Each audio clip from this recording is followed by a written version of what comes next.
I have kept a tally book my whole life. Cattle, debts, the days it rained. Numbers don't lie to you the way people do, and they don't ask you to feel anything about them. But there's one page in my book I never could balance. It starts with the smallest sum I ever wrote down. $1.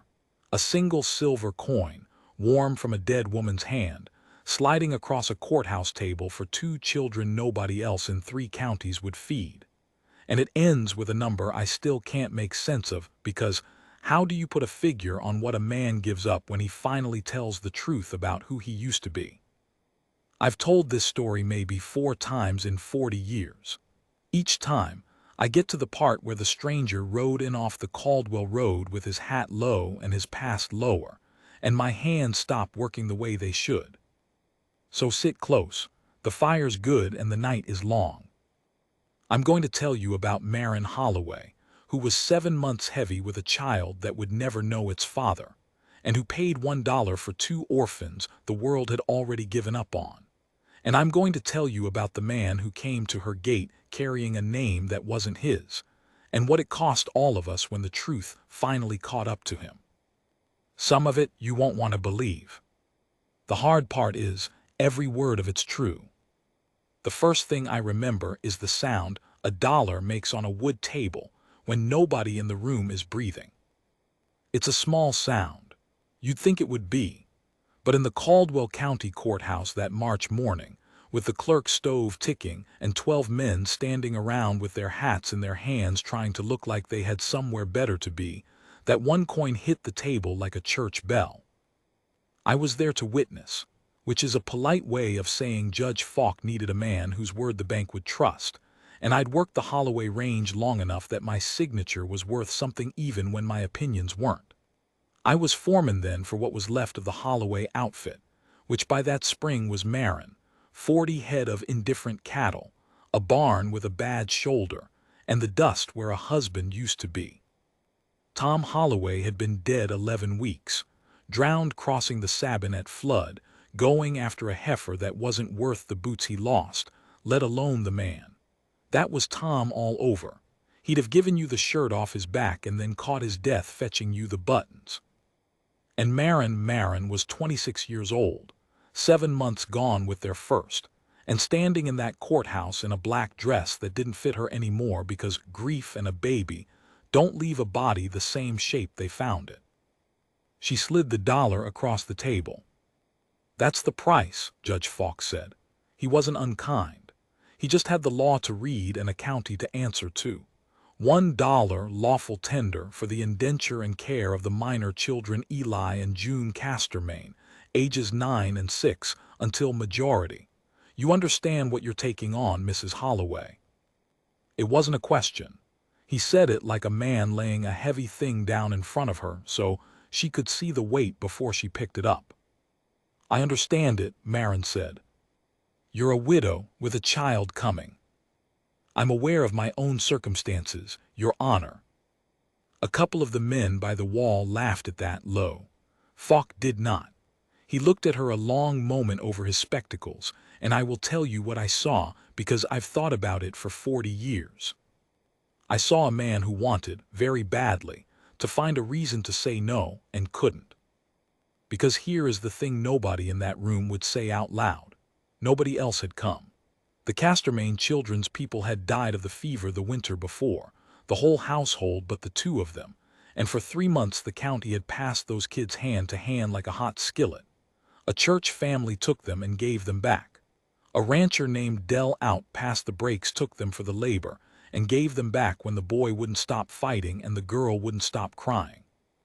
The county was one signature away from sending them east to the asylum at Harlow, which was a place children went and did not come out of the same, if they came out at all. And the only person who'd put her name on the line was a pregnant widow with 40 bad cattle and no man to help her work them. Falk dipped his pen. "God help you, Mrs. Holloway," he said and signed. I drove them home in the wagon, the 4 of us, and I had time on that road to take the measure of what we were hauling. The boy, Eli, sat up front with me and did not speak one word the whole 9 miles. 9 years old, and he held himself like a man going to be sentenced, back straight, jaw set, eyes forward.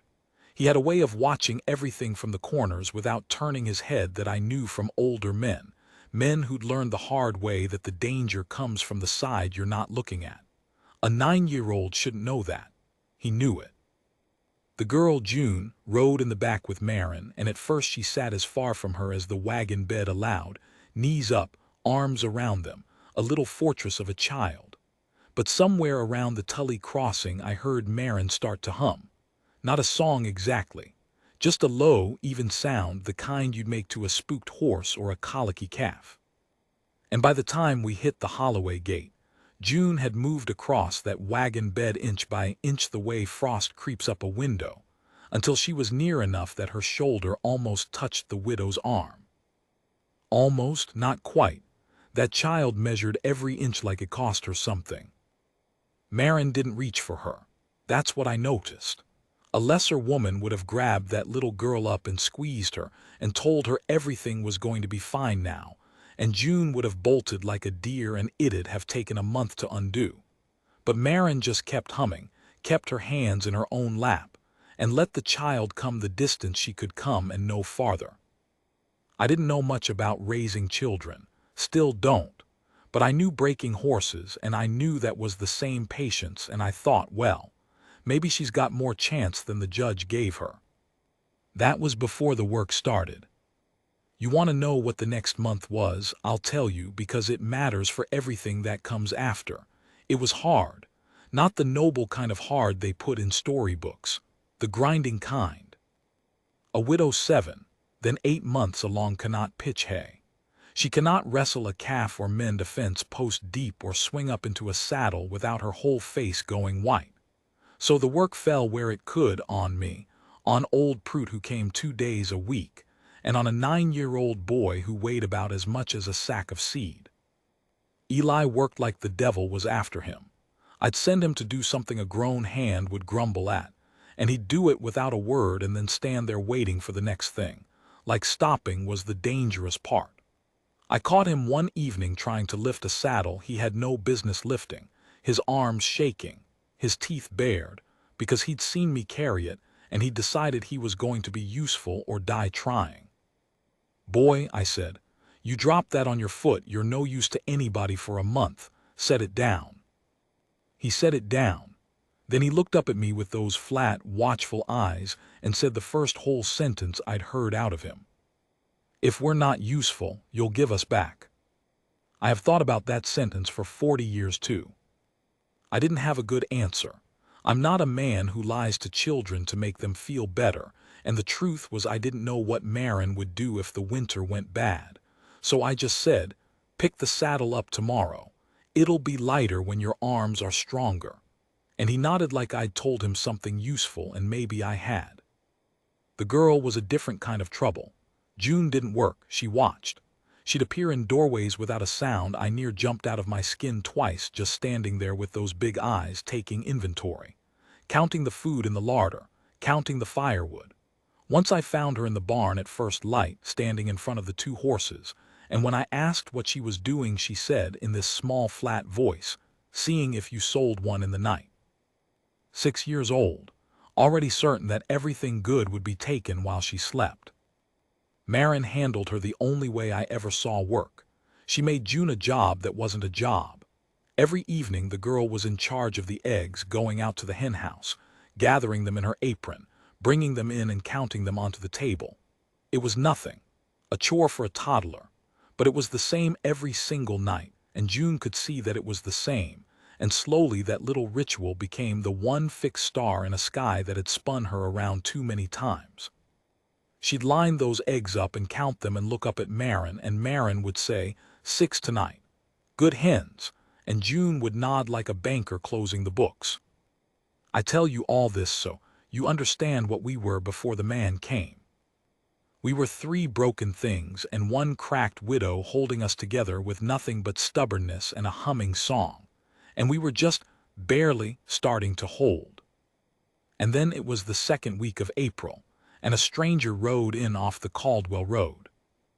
I saw him before the dogs did, which should have told me something, Most men, the dogs announce.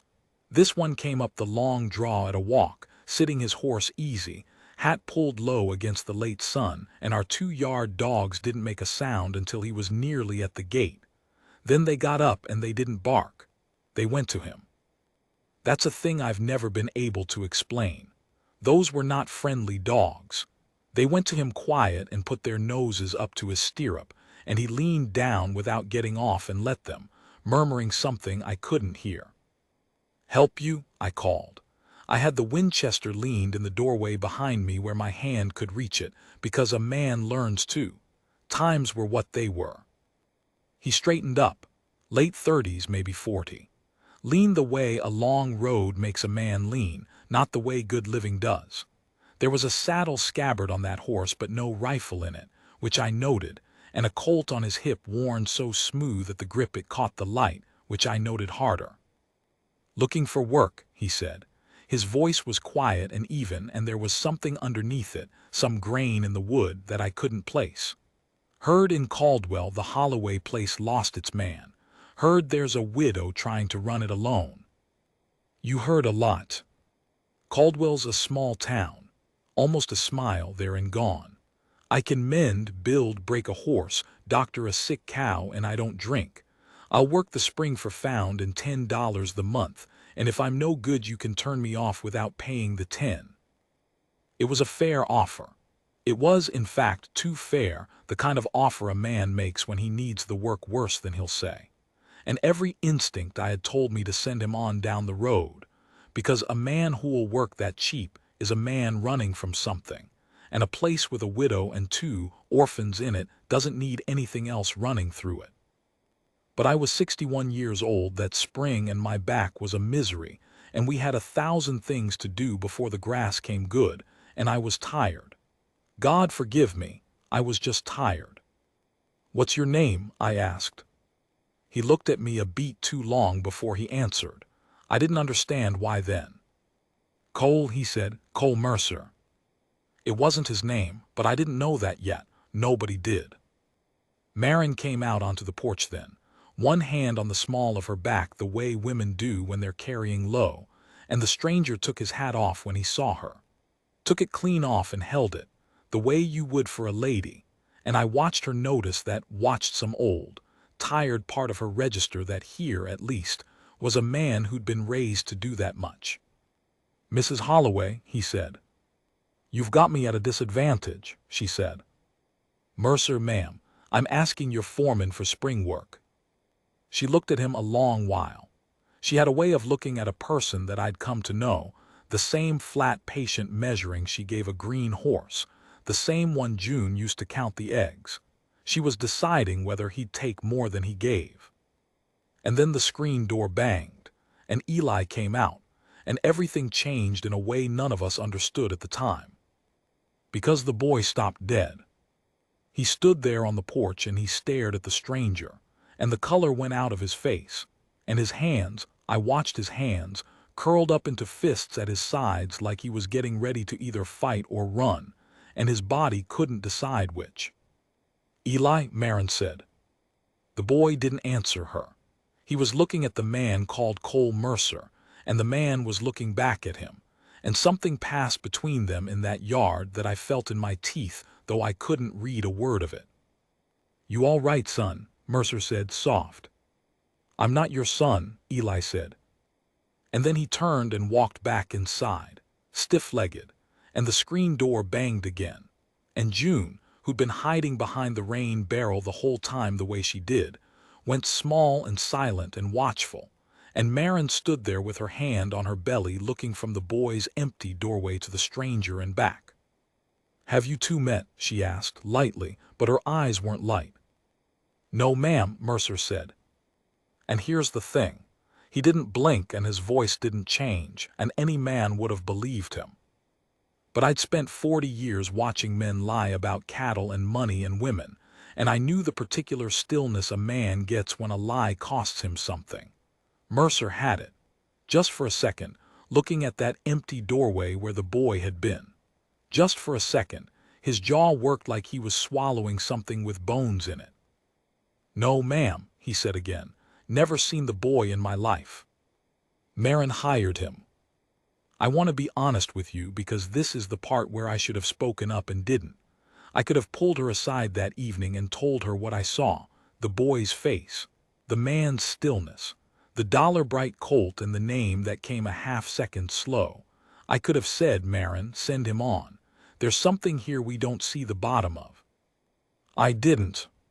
Because the next morning Cole Mercer was up before me, and he'd mended the barn's bad shoulder with a brace so clean and clever, I couldn't have done it myself. And he'd doctored the off-color heifer Tom Holloway had drowned trying to save the sister of, and he'd done it all without being asked, and without making a noise about it. And at breakfast he sat at the far end of the table where a hired man sits, and he ate quiet, and he thanked Marin for the food. And when little June crept up to count her eggs that evening he didn't look at her, didn't speak to her, just shifted his chair an inch so she had a clear path to the table, the way you'd make room for a wild thing without spooking it. By the end of that first week, the place was working better than it had since Tom died. And the boy still wouldn't stay in a room with him, and the man still wouldn't meet the boy's eye. And I, fool that I was, told myself it would sort itself out, because the alternative was admitting I'd let something dangerous in through the gate I was paid to guard. The grass came good that April. The baby grew. The widow paid $1 for 2 orphans and got, into the bargain, a man with another man's name and a past riding 3 days behind him down the Caldwell Road. It would catch him by summer. When it did, it would take everything we'd built and give us back something none of us knew we'd lost. The thing about a secret on a small ranch is that it doesn't stay buried. It just sinks and works its way down and comes up somewhere you weren't watching. It came up first in the rain. We got a gully washer the 3rd week of May, the kind of storm that turns the Sabin mean and reminds everybody how Tom Holloway died. Thunder walked across the range all night, and somewhere in the worst of it, I woke in the bunk off the barn to a sound that wasn't thunder. A thin, high, terrible sound. The sound a child makes when the nightmare has them by the throat. By the time I got my boots on, Mercer was already across the yard. I stopped in the barn door and I watched, and I have never told anybody what I saw that night until now. The boy, Eli, was on the porch in his nightshirt, having run out into the storm, and he was screaming, not words, just terror, and Marin couldn't get to him fast enough, heavy as she was, and the boy was backed against the rail with his arms up over his head like the sky itself was coming down to get him. And Cole Mercer went up those steps slow, into the rain, and he got down on his knees on the wet board so he was below the boy, smaller than the boy, and he didn't reach for him. It's the thunder, Mercer said, low and even, that voice with the grain in it. Just the thunder, son, I know it sounds like guns. The boy stopped screaming. He stood there in the rain shaking and he looked down at the kneeling man. And in the lightning I saw his face do something I'd not seen it do. It came apart. All that hard, watchful armor a 9-year-old had no business owning, it just came off him in pieces. You said you'd come back, Eli said. You said. I know. You said. I know what I said. And Mercer's voice broke on it, broke clean across the middle, this man who'd ridden in with a stranger's name and a stone face. I know what I promised you, and I didn't come. There's no making that right. There isn't. But I'm here now, and I'm not going anywhere, and you can hate me the rest of your life, and I'll still be standing right here when you're done. Marin had gone still in the doorway.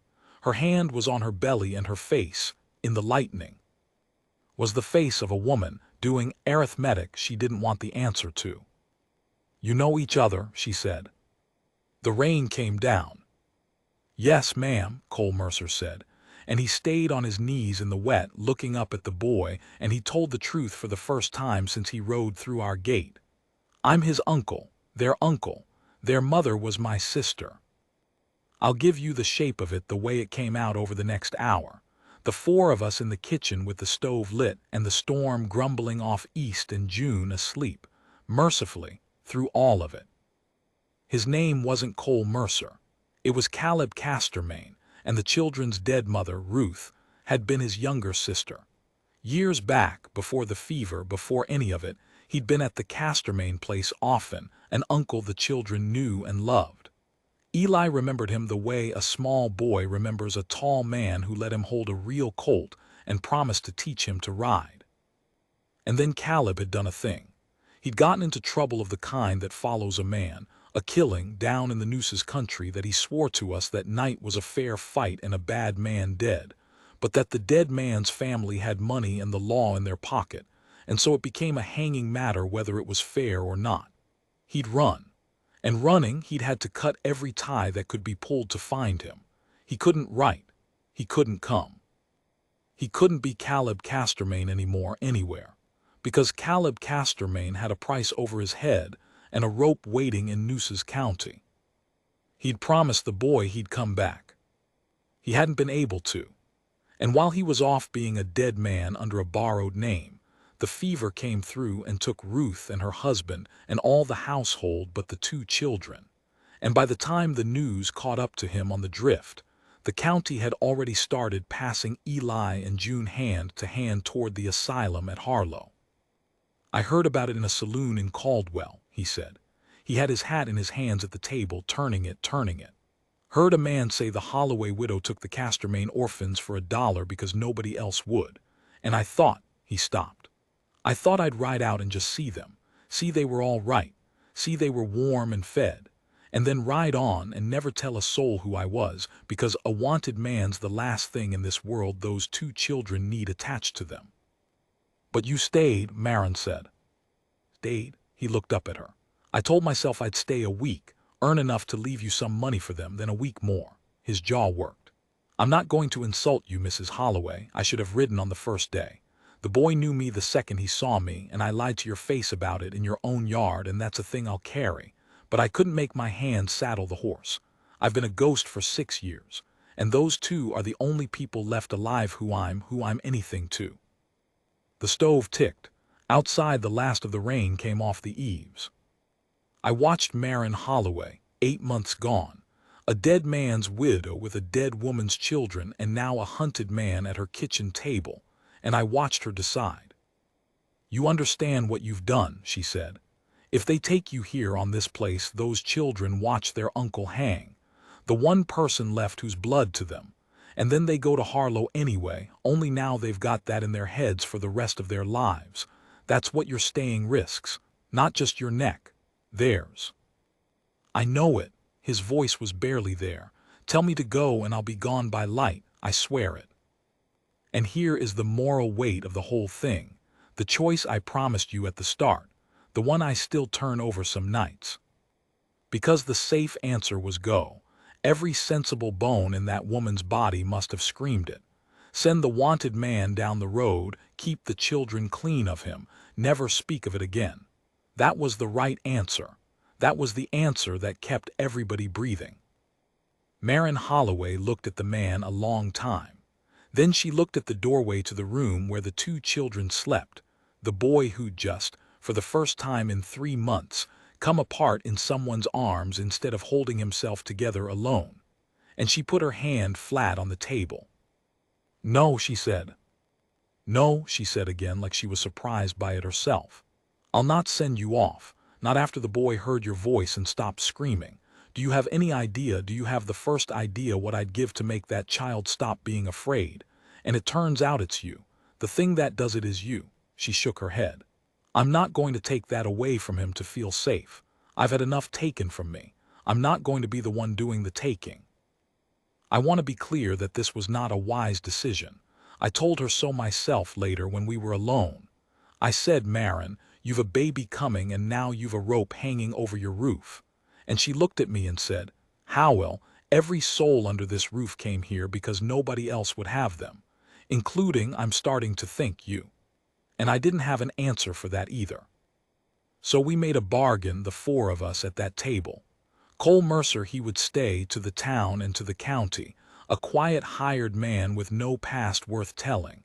But under the roof, to the children, slowly, carefully, he could begin to be Caleb again, an uncle who'd come home. And we set ourselves 3 rules. He'd never go into Caldwell town, I'd run the supplies. He'd keep the borrowed name on his lips at every hour, sleeping or waking, so it never slipped. And if the law ever came up the draw, he'd be over the back fence and gone before they reached the porch, no goodbyes, no looking back, because a clean run was the only gift left he could give those kids. We shook on it, the widow, the foreman, and the wanted man. It held for 6 weeks. They were, I think, the best 6 weeks any of us had had in years. You'd have to have seen it to believe how that boy changed. It didn't come all at once. Eli had 6 years of being let down to work back through, and he worked through it the only way he knew, which was by testing. He'd say cruel things, sharp things, watching to see if Caleb would leave. "You're not my father. You don't get to tell me. You left, you don't get to come back." And Caleb took every one of them. Didn't argue, didn't punish. Just took it and stayed and stayed and stayed. Until somewhere in the 3rd week the boy ran out of stones to throw and just stopped. Stood there one evening by the corral having said the worst thing he had, and the man hadn't flinched, and the boy's face crumpled and he stepped in and put his forehead against his uncle's chest and stood there, and Caleb put one hand on the back of his head, light as a feather, like the boy was a thing that might break if he held too hard. And June, who counted eggs against the dark. Caleb never pushed at June. He understood her better than any of us, maybe because they were both built around a hole the same shape. He just kept being where she could find him. And one evening she came in with her apron full of eggs and she lined them up and counted them. And then she looked down the table at the quiet man at the end of it and she said to him, the first words she'd ever said straight at him, "7 tonight." 7, Caleb agreed, careful, like a man not wanting to startle a deer. "That's good," June informed him. "That's real good," he said. And that was all. But Marin had to get up and go to the stove and stand with her back to us for a minute, and I knew it wasn't the stove. He never touched her. Caleb and Marin, I mean. Don't think I'm telling that kind of story, or not yet, not that summer. She was a widow heavy with another man's child, and he was a hunted ghost, and they both knew that whatever was quietly growing in that house between the two of them was a thing neither of them had any right to want. But I saw it grow anyway. I saw it in the way he'd have her chair pulled out before she got to the table every time, without a word. I saw it in the way she started doing his collar buttons when his fingers, scarred from God knew what, fumbled them in the cold dawn, just reached over and did them brisk, like it was nothing, and they both pretended it was nothing. I saw it the night the baby decided to come early. It came in July, 3 weeks before its time, and it came hard, and there was no getting the granny woman from Caldwell in time, and so it fell to me and to Caleb Castermain to do what had to be done, with June sent to the barn to mind the lamp and Eli white-faced at the door with a kettle. I won't tell you the long of it. It was a bad night. There was a stretch near the dawn where I thought we'd lose them both, mother and child, and I saw Caleb's face in the lamplight, and I saw a man praying to a God he'd stopped believing had any time for him. But the baby came, a girl, small as a kitten and furious about it and alive. And so was Marin, gray and wrung out and alive. And Caleb Castermain, wanted in Nueces County for a hanging matter, took that brand-new baby girl in his 2 scarred hands like she was made of river ice, and his whole hard face broke open and he wept. Just wept, standing there, no shame in it. And Marin, more dead than alive on that bed, watched him hold her daughter and she said something I only just caught. She said, "Stay. Not stay tonight, not stay the summer. Stay." He looked at her over the baby's head and something settled in his eyes. Some long argument finally laid down, and he said, "I'll stay as long as I'm able." Which was an honest answer, more honest than either of them wanted, I think. Because 3 days later, a man rode into Caldwell town asking, real friendly, whether anybody'd seen a fellow about 40, lean, quiet, real good with horses, who might be going by a name that wasn't his. And the man asking had a star on his coat, and a folded paper in his pocket with Caleb Castermain's true name on it. I was the one in Caldwell when the bounty man came. That's the cruel arithmetic of it, our own rule, the one meant to keep Caleb safe, put me in town and him on the ranch the day the danger arrived. So I heard it second-hand from Petrie at the store, who didn't know what he was telling me or to whom. "Fella in here asking after a horse breaker," Petrie said, weighing out my coffee. "Goes by Mercer, maybe. Lawman type, though he didn't say from where. Friendly enough. Left $1 for anyone brings him word." He looked up. "You got a hand named Mercer out your place, don't you, Howell?" I have lied maybe a dozen times in my life that mattered. That was one. "Had," I said. "Drew his wages and rode west a month back. Wasn't worth the $10. Petrie shrugged and went back to the coffee. But I'd seen the bounty man through the window, sitting his horse easy in the street, patient as a tick, watching the road that led out to our place, and I knew the lie had bought us hours, not days. I rode home faster than was kind to the horse. I won't draw out the telling of how we told Caleb, because it was quick. He was at the corral working a colt when I came up the draw, and he read it off my face before I was out of the saddle. "How long?" he said, not even a question, just gauging the run. "Hours, he's watching the road. Doesn't have your face for certain or he'd have come already. He's waiting on somebody to point." Caleb nodded. He looped the colt's lead over the rail, slow and careful, finishing the small task with his hands because his hands needed something to do. Then he looked at the house, where Marin stood on the porch with the new baby against her shoulder, and where Eli had come to the rail to watch us, and where June's small face hovered at the window. "All right," he said. And he went to do the thing we'd agreed on back in May at the kitchen table. The clean run. Over the back fence, no goodbyes, gone before the law reached the porch. The one gift left he could give those children, to vanish before he could become a memory of a rope. He got as far as the barn. And he had his saddle half up on the dun, the fast horse, and June came in. She came in the way she always did, without a sound, and she stood in the barn door with the afternoon behind her, and she looked at the saddle on the fast horse and she did the sum. She'd been doing that sum her whole short life. Is something good being taken while I'm not looking? "You're going," she said. Caleb's hand stopped on the cinch. "June," he said, "honey, go on up to the house." "You said you weren't going anywhere." Her voice didn't rise, that was the worst of it. It stayed flat and small and certain, the voice of a child who'd never once been surprised to be left. "You said, on the porch, in the rain, I heard you. You told Eli you weren't going anywhere." And Caleb Castermain stood there with his hand on the saddle of the horse that could carry him clear of the rope, and he looked at that little girl who counted eggs against the dark, and I watched the whole bargain we'd made come apart in his chest. Because here was the thing none of us had reckoned with in May.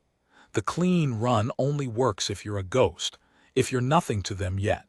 We'd made that plan when he was still Cole Mercer, a quiet stranger who could disappear and leave no wound. But he wasn't a stranger anymore. He was the man who'd knelt in the rain. He was the 7 Eggs man. He was the 2 scarred hands that had held the new baby like river ice. He'd let himself become real to them, we'd let him. Marin had chosen it, and a real man can't do a clean run. There's no such thing. Every road out goes straight through a child's heart. He took his hand off the saddle. "No," he said, "you're right, I'm not going anywhere. You want to know what I think happened in him in that barn? I'll tell you what I think, though I can't prove it. I think he'd spent 6 years running, and he'd told himself the whole time he was running for them to keep his trouble off them, to keep them clean of his name. And I think standing there in front of that little girl, he finally saw the truth of it, which was that running had never once made a child stop screaming in a storm, and never once would, and the only thing that had ever helped Eli or June in their whole hard lives was a person who stayed. So he chose to stay, knowing what it meant, knowing the only thing waiting for a Castermain who stopped running was Nooses County and a rope. That's the choice. That's the one I still turn over, because he didn't stay to be a hero. There was no glory in it, and he knew there wouldn't be. He stayed because a 6-year-old girl had counted him into her arithmetic of the world, and he wasn't going to be one more thing that got taken while she wasn't looking. He walked up to the house with June's hand in his. Now here's where the story turns, and where I have to tell you a thing about Marin Holloway that I didn't fully understand myself until it was over. While Caleb was in the barn making his choice, Marin had been making one of her own. She'd handed me the baby and she'd gone into the house and come out with something, and she'd already sent Eli running cross-country to the Tully place on the pony before any of us knew what she was about. By the time Caleb came up from the barn, she was standing on the porch with a tin box open on the rail, and in it was paper, Tom's papers, the deed, the bank notes, and a thing I didn't know she had. A letter from the circuit judge, Falk, the same Falk who'd signed the children over to her for $1. Because Marin, it turned out, had not spent the summer simply hoping the law wouldn't come. Marin had written quiet, careful letters over weeks that I knew nothing about. She'd written to Falk, and to a lawyer in the capital her dead husband had once done a service for, and she'd been building slow and patient as she built everything, slow as she let June cross a wagon bed, a case. Not a case to hide Caleb, a case to clear him. The Nooses killing, she told me later, the whole of it.